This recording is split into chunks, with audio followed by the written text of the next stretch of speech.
Queridos amigos de Internet, muy buenos días. Ya está usted en su programa La Fuerza está en la Palabra. Y hoy vamos a dedicar estos minutos que nos quedan para analizar, para reflexionar y sobre todo para entresacar qué es lo que el Señor quiere enseñarnos a través de su evangelista Lucas. Vamos a ver el domingo 27º del tiempo ordinario, ciclo C. Por lo tanto, estamos viendo a este gran evangelista Lucas, que ni siquiera era judío, él era un hombre pagano, él era un hombre que dirige su evangelio precisamente a los griegos, a los paganos en la fe, aquellos que vienen al cristianismo pues de ese entorno pagano. Estamos en nuestra emisión número 203 de La Fuerza está en la Palabra, y hoy vamos a analizar precisamente 3 preguntas que nos hace Jesús. En aquel entonces se los hizo a sus discípulos. Hoy nos hace a nosotros estas 3 preguntas que por su obviedad vamos a ir contestando. Quiero saludar a todas las personas, muchas gracias a todos ustedes que nos hacen el gran honor de sintonizarnos en México, en Estados Unidos, en Alemania también, en Colombia, España, muchas gracias, a Filipinas, Perú, Venezuela, Cuba, Guatemala, Chile, Ecuador, muchas gracias, Bélgica, Costa Rica, Nicaragua, República Dominicana, India, El Salvador, Puerto Rico, Paraguay, Bolivia, Panamá, Brasil, China, Honduras, Tanzania, muchas gracias, a Japón, Zaire, Irak, Yemen, Sudáfrica, a Belarus, a Nigeria, a República Italiana, muchas gracias, España y Turquía. Pues sí, muchas gracias a todas estas personas que muy especialmente mencionamos porque nos hicieron favor de vernos a través de Gloria TV, pero otras muchas también que no las vemos, que no vemos ahí su registro, pero que también nos ven a través de YouTube o a través de este programa en vivo de nuestra página web vamosradio.com. Pues muchas gracias a todos ustedes, y vamos a comenzar. Como todo católico comienza su día, como todo católico comienza sus acciones, y sobre todo en este momento que vamos a analizar la palabra, y en donde yo ya tengo las herramientas. Aquí tengo la Biblia, una Biblia católica que se llama, es el Nuevo Testamento nada más, no es toda la Biblia, Nuevo Testamento, Biblia de la Iglesia en América, que me hizo favor de regalarme mi amigo, el padre Rogelio Valderas. Muchísimas gracias. Pues mire, ya la estoy aquí estrenando, ya estamos empezando a subrayar las ideas importantes, todas aquellas reflexiones y meditaciones que nos hace el Señor, a través de su revelación. Y la otra herramienta pues es el misal. Hoy quiero decirles que pues no he conseguido el misal de octubre, pero me lo traje para tener allí un apoyo del evangelio del domingo pasado, en el que veíamos la historia de estos 2 hombres, uno que no lo menciona, que no tiene, que sí lo menciona, pero que no tiene nombre, y que nosotros le hemos puesto el mote, vamos a decir, de Epulón, porque Epulón significa aquel que gusta de las comelitonas, aquel que gusta de los banquetes, y la otra persona que sí tiene nombre y que se destaca aquí en esta lectura del domingo pasado, que fue Lucas 16 del 19 al 31, en que Lázaro era tan pobre que lo único que contaba con él pues era su nombre, y una persona que encuentra el favor de nuestro Señor para llevarlo al seno de Abraham, que es el reino de los cielos. Pues vamos a tomar allí apoyo, no sin antes hacer nuestra oración. Señor, yo creo. yo quiero creer en ti. Señor, haz que mi fe sea pura, sin reservas, y que penetre en mi pensamiento, en mi modo de juzgar las cosas divinas y las cosas humanas. Señor, haz que mi fe sea libre, es decir, que cuente con la aportación personal de mi opción, que acepte las renuncias y los riesgos que comporta y que exprese el culmen decisivo de mi personalidad. Creo en ti, Señor. Señor, haz que mi fe sea cierta por una congruencia exterior de pruebas y por un testimonio interior del Espíritu Santo, cierta por su luz confortadora, por su conclusión pacificadora, por su connaturalidad sosegante. Señor, haz que mi fe sea fuerte, que no tema las contrariedades de los múltiples problemas que llenan nuestra vida crepuscular, que no tema las adversidades de quienes las discute, la impugna, la rechaza, la niega, sino que robustezca en la prueba íntima de tu verdad. Se entrene en el roce de la crítica, se corrobore en la afirmación continua, superando las dificultades dialécticas y espirituales entre las cuales se desenvuelve nuestra existencia temporal. Señor, haz que mi fe sea gozosa, de paz y alegría a mi espíritu y lo capacite para la oración con Dios y para la conversación con los hombres, de manera que irradie en el coloquio sagrado y también en el profano la bienaventuranza original de su afortunada posesión. Señor, haz que mi fe sea activa y dé a la caridad las razones de su expansión moral, de modo que sea verdadera amistad contigo y sea tuya en las obras, en los sufrimientos, en la espera de la revelación final, que sea una continua búsqueda, un testimonio continuo, una continua esperanza. Señor, haz que mi fe sea humilde y no presuma de fundarse sobre la experiencia de mi pensamiento y de mi sentimiento, sino que se rinda al testimonio del Espíritu Santo y no tenga otra garantía mejor que la docilidad a la autoridad del magisterio de la Santa Iglesia. Amén. Pues gracias, Señor, por este día, gracias por entregarnos tu palabra y gracias porque sabemos que tú nos amas profundamente, sabemos que tú pues nos estás contemplando como un papá contempla a sus hijos y que no te cansas de perdonarnos. Bueno, pues vamos a escuchar, si ustedes están de acuerdo, queridos hermanos, el Evangelio que corresponde para el próximo domingo, que sería el 27º. Vamos a leer del libro de Lucas, capítulo 17, los versículos 5 al 10.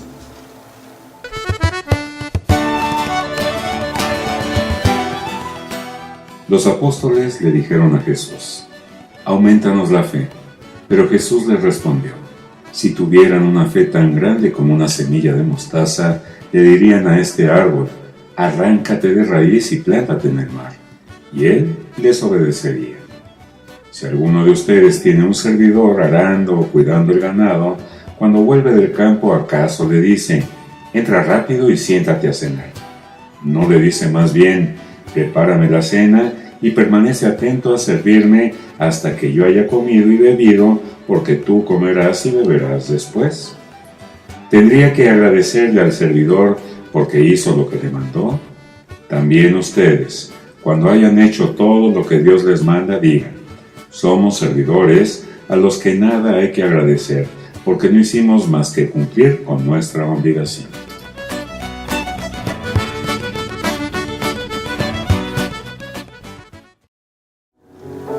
Pues ahí tienen, queridos amigos, este bellísimo evangelio en el que vamos a ver qué es lo que nos quiere decir el Señor. Y empieza diciendo los apóstoles pidiéndole a Jesús: aumentanos la fe.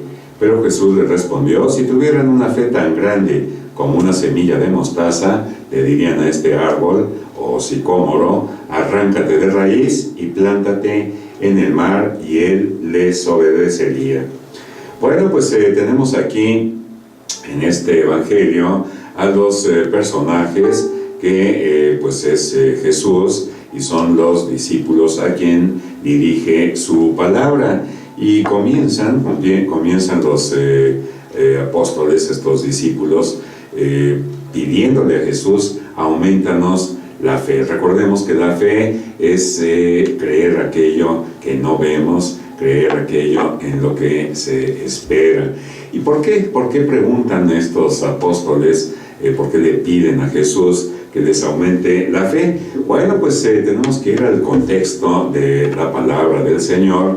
Recordemos que ya estamos en los últimos días en que la Iglesia dedica este mes, el mes de septiembre, a la Biblia. Por eso tenemos aquí enfrente pues una pequeña Biblia que nos recuerda y que pues deberíamos leer todos los días por lo menos un capítulo y pensar y reflexionar en qué es lo que el Señor quiere para estar de esta manera junto al Señor en su palabra. Como dice San Juan, en el principio la palabra existía y la palabra estaba con Dios y la palabra era Dios.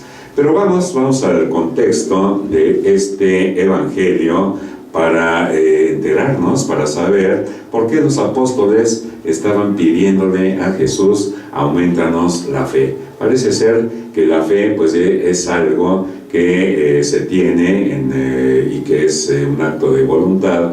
Sin embargo, a Jesús y a Dios corresponde el hacerla acrecentar.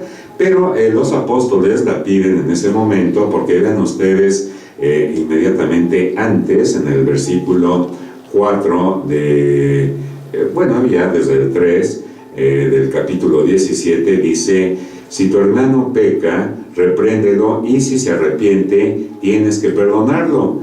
Y si 7 veces al día peca contra ti, las 7 veces vuelve a ti diciendo: he pecado, lo perdonarás. Bueno, pues ahí tienen, esta es la causa por la que los apóstoles están pidiéndole a Jesús que les aumente la fe.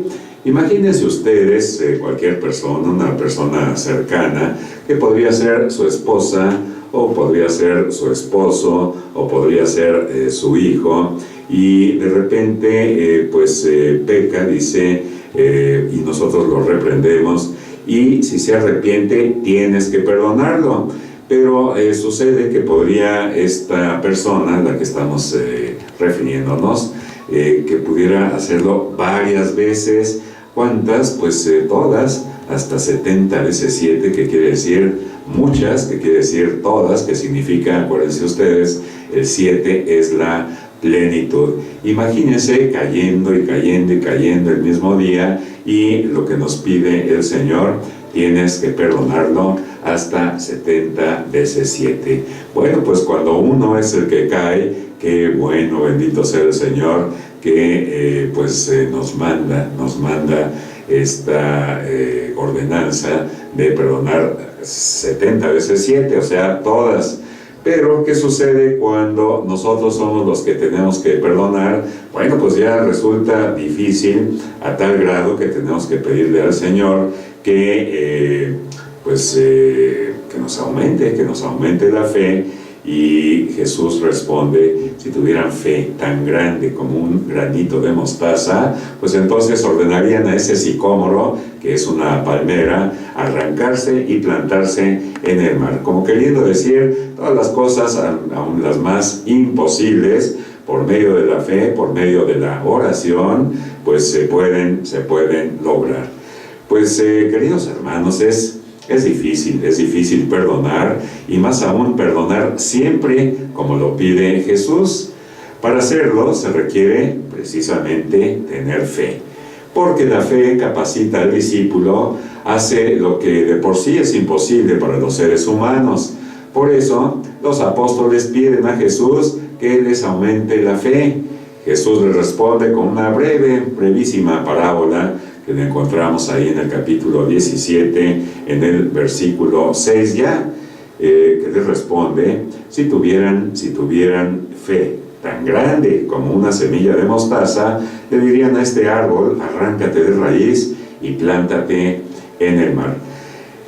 Yo Yo creo que muchos de ustedes ya conocen estas semillas de mostaza. Se usan como condimento o como aderezo en las ensaladas, una ensalada de lechuga con este aderezo de semillas de mostaza, pues es deliciosa. Pero aquí la cuestión es conocer el tamaño real de estas semillitas de mostaza. Pues son redonditas, y si usted conoce otra semilla que es mucho más conocida, que es el alpiste, pues más o menos es de ese tamaño y nada más que redondita.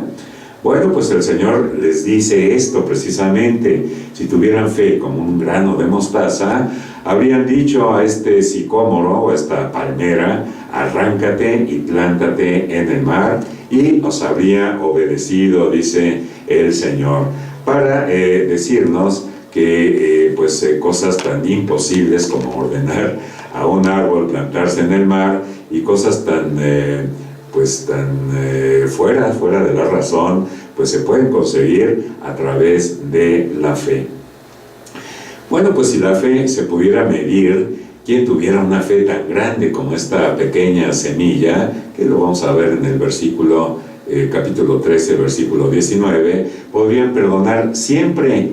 Tan fecundo es el don divino de la fe, que solo basta un poquito para perdonar siempre y de corazón al que nos ofende, o para conseguir lo que necesitamos.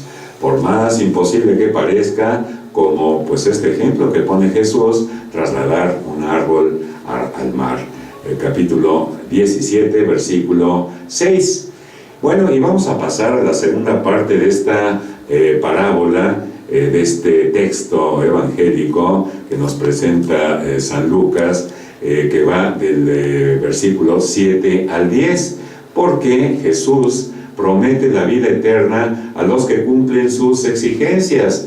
Y bueno, pues ya a través de todos los evangelios que hemos ido viendo, todos estos miércoles en que pues analizamos, reflexionamos y tratamos de aplicar en nuestra vida todas las exigencias que nos pide el Señor. ¿Recuerdan aquella que dice: aquel que quiera más a su padre o a su madre, a su hermano o a su hermana que a mí, no es digno de ser mi discípulo? Por ejemplo, esa exigencia. Otra: amen a sus enemigos, porque el que ama a sus amigos, pues qué gracia tiene. Así que Jesús, en esta segunda parte de los versículos 7 al 10, promete la vida eterna a los que cumplen sus exigencias. Bueno, pues habría que revisar todas estas exigencias a través de los evangelios y ver que la vida eterna es un don, ¿sí? Es un don, es un regalo de Dios, y Él otorga porque no es un salario que el discípulo pueda reclamar como un pago por las cosas buenas que hace. Los discípulos de Jesús no tienen derecho a exigir que Dios les conceda este don, ni que Él se muestre agradecido. Ojo, esto es para nosotros también. Bueno, pues porque le han obedecido en estos versículos del 17 a 10, lo que ellos reciben de Dios no está en proporción con lo que hicieron, puesto lo que reciben de Dios proviene de una gratuita bondad y es siempre mucho mejor que lo que se anhela. No es, por tanto, el pago por el deber cumplido. Esto también lo podríamos encontrar en el libro de Mateo, capítulo 20, versículos del 1 al 16. Así que es nuestra obligación, es lo natural, es lo que debemos hacer como siervos. Ante Dios, los discípulos son siempre servidores que solo cumplen sus obligaciones, y lo que proviene del Señor, rico en misericordia y compasión, no es en pago de los méritos obtenidos por el deber cumplido. También podríamos ayudarnos en un texto al margen, que está en Éxodo 33, 19, y también en Efesios 2, del 4 al 6.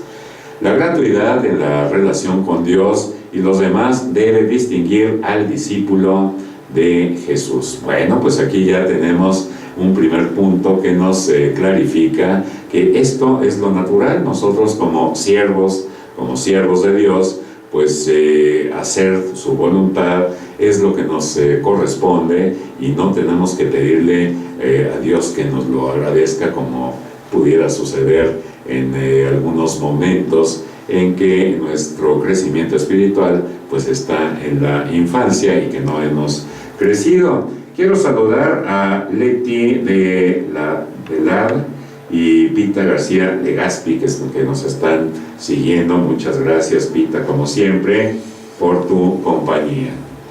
Bueno, pues continuamos diciendo que el Evangelio de hoy nos presenta una parábola que se encuentra, pues fíjense ustedes, solo aquí en el Evangelio de Lucas, sin paralelo, no tiene paralelo en los otros evangelios que les llamamos sinópticos, y la parábola quiere enseñar que nuestra vida debe caracterizarse por la actitud de servicio. Esta es la otra enseñanza que encontramos en este evangelio, la actitud de servicio, y que la podemos encontrar en nuestra regla de vida. Vamos, que pues me da pie para recordar estas 5 letras que las escribimos con B de Biblia, y que realmente pues no es una palabra que quiere hacer una palabra que significa dinamismo, que significa ir, que significa vamos, pero el significado más concreto es lo que debe hacer un católico, lo que ya hace, de hecho, en toda la vida de los cristianos desde que Jesús fundó su iglesia. Y es la B de Biblia, que significa leer lo que estamos haciendo, leer por lo menos un capítulo de la Biblia para estar con Dios, para estar en contacto con Dios, para seguirlo igual, exactamente igual que los apóstoles, que sus discípulos, y saber cómo dirigirnos a Dios, saber hacia dónde dirigirnos, y Él nos va a llevar de la mano hacia Él con todas estas exigencias para llegar al reino de los cielos, y una de ellas es la humildad. Sabernos siempre, reconocernos como criaturas. Si vemos nosotros ahí en el Génesis, el primero y el segundo relato, vemos cómo Dios creó al hombre, creó a la humanidad, sin embargo, le da toda la dignidad al hombre. Sin embargo, pues nos hace pensar también de que reflexionemos, de que pensemos, de que somos criaturas, y muchas veces se nos olvida esto y queremos actuar como si fuéramos dioses, ¿no? Nosotros con ese conocimiento del bien y del mal, hacernos como si fuéramos dioses. Bueno, pues esta parábola quiere enseñar que nuestra vida debe caracterizarse precisamente por el servicio. Así que estábamos viendo estas letras. La segunda letra de vamos, pues es la A de adoración. Simplemente darle a Dios culto en adoración, que es lo que le corresponde a Él. La letra central, la celebración eucarística, la M de misa. Después viene la O, que es la oración personal, para poder entrar en contacto también con Dios. Y al final, pues esto que este evangelio precisamente nos está enseñando, la S de servicio. Y Jesús, por eso hemos intitulado este evangelio como las 3 preguntas que hace Jesús, y precisamente con esto empieza Jesús. Vamos a ver cuáles son esas 3 preguntas. Y bueno, pues al final Jesús nos va a dar la respuesta. En Lucas 17, 7 al 9.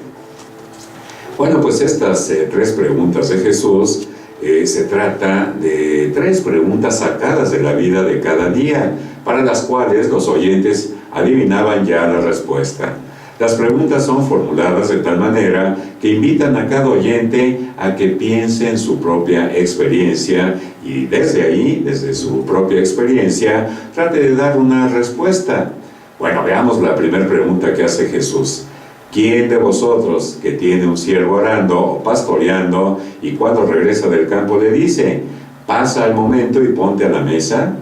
Todo el mundo responderá, no. Bueno, pues esto es obvio, ¿verdad? Cuando alguien tiene un siervo, pues no le dice ni le pregunta, pasa y ponte a la mesa, sino más bien le dice, sírveme, que yo coma, y ya que haya comido, pues entonces comerás tú. La segunda pregunta que hace Jesús no le dirá, más bien, prepárame algo para cenar y cíñete para servirme, y luego que yo haya comido y bebido, comerás y beberás tú. Todo el mundo contestará, sí. Claro. Tercera pregunta, de igual modo, ¿acaso tiene que dar las gracias al siervo porque hizo lo que le mandaron? Todo el mundo contestará, no. Por la manera que Jesús tiene de plantear preguntas, la gente percibe hacia qué dirección quiere orientar nuestro pensamiento. Quiere que seamos servidores unos de otros, no solamente de Dios, que Él se lo merece y es el culto propio que le debemos a Dios, sino que seamos servidores unos de otros. Y vamos a estos versículos del capítulo 17, el 10. La respuesta de Jesús al final, Jesús mismo saca la conclusión que ya estaba implícita en las preguntas.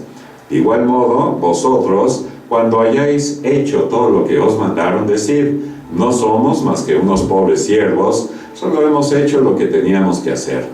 Jesús mismo nos da el ejemplo cuando dice, el Hijo del Hombre no ha venido para ser servido, sino para servir. Si lo podemos confrontar, lo podemos hacer en Marcos 10:45.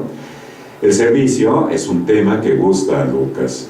El servicio representa la forma como los pobres del tiempo de Jesús, los Anahuín, esperaban al Mesías, no como un Mesías glorioso, sino como un rey, sumo sacerdote o juez, sino como el siervo de Yahvé, anunciado por Isaías en el capítulo 42, versículos del 1 al 9. A María, por ejemplo, la madre de Jesús, se le presenta el ángel y le dice, he aquí la sierva del Señor, hágase en mí según tu palabra. Lucas 1:38. En Nazaret, Jesús se presenta como el siervo, el mismo Jesús se presenta como el siervo, descrito por Isaías. Ahí lo podemos ver en Lucas 4:18 al 19 y en Isaías 61 del 1 al 2.